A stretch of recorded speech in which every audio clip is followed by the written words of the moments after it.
Want to lose weight? You should probably eat in a bulk. That's right. Watch this. Our next caller is Megan from California. Megan, how can we help you? Hey, thanks for having me on. I'm going to apologize in advance. I had to take this call in my car and it just started hailing like 2 seconds ago. So if you hear it in the background. Hail now. We'll work on it, yeah.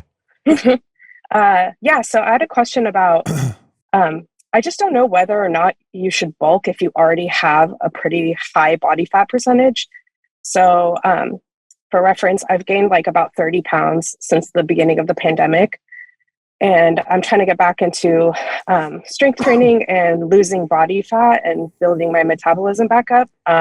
And I'm kind of confused as to, will your body use the existing fat that you have to build muscle, like as an energy storage source, or like, do I need to be eating in a caloric surplus in order to build muscle at the moment? And should I even be doing that, or should I focus on cutting first? Megan, there's two parts to this that we need to address. So first off, can your body use stored body fat as an energy source, which then can potentially help you build muscle or whatever? Yes, it can, although that's a tough way to do it. The body doesn't like to burn and gain at the same time, but it's possible. But the second part is, how do I know if I should bulk?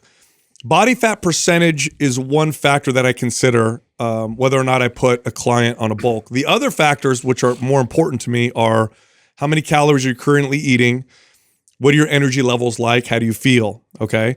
So do you know, are you tracking your calories? Do you know where you're at?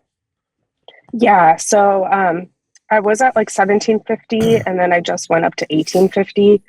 And, that's another thing, like I'm going based off these online calculators of like what would be a deficit and what would be a surplus. And so, but at 1850 right now, I'm pretty much maintaining, but I'm also going to the gym. So I don't know if I'm just putting on muscle. How long have you been at 1850? I'd say like 4 weeks. Oh, and you haven't gained any weight? No, not pounds on the scale. No. Awesome. You feeling stronger? Yeah, for sure. Excellent. I can lift more for sure. Oh, that's great. Okay. So here's where I would determine whether or not we want to put you on a bulk or a cut. You want to look at the calories you're at and then think to yourself, can I go down from there and be comfortable at maintaining at that lower calorie? So if you're at 1850 and you want to lose body fat, you probably have to go down to something like 1350, which is low to maintain. So I'd probably want you to slowly reverse diet till you get to a point that you can comfortably cut from. So probably around 2,500 calories, something like that, so that when you cut, you're sitting around 1850.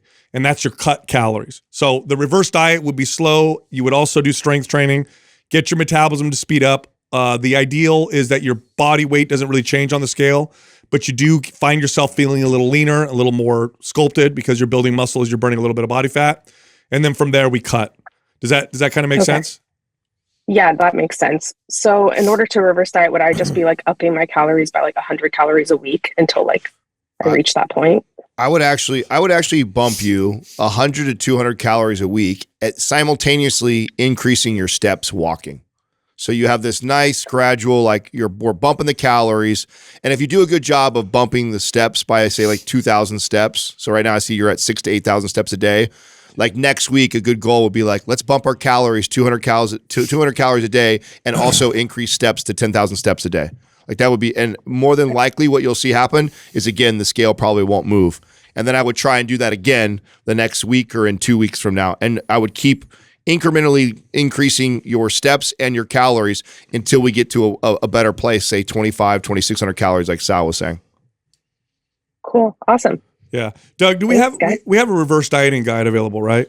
Yeah, we do. Megan, I'm going to send that to you because that'll break it down in better detail. Also, what program are you following right now? Yeah, are you following the MAPS program?